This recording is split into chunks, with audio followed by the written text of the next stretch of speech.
Hi, say, I just wanted to solve the puzzle for you of the goal seeking because that's a really great skill to have. I'm surprised that the tutors weren't able to help you through with this.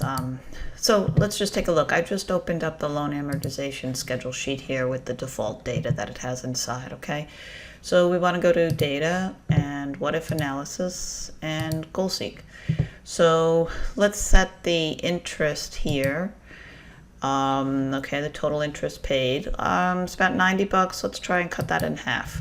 So let's make that about 45 bucks. And we want to do that by changing how much we make in the optional extra payment. So I'm going to click on that cell here, say okay. It does its thing. It thinks and thinks and thinks. And it says, there you go. You can pay $45 total interest if you bump your payment up to this enormous value of $737.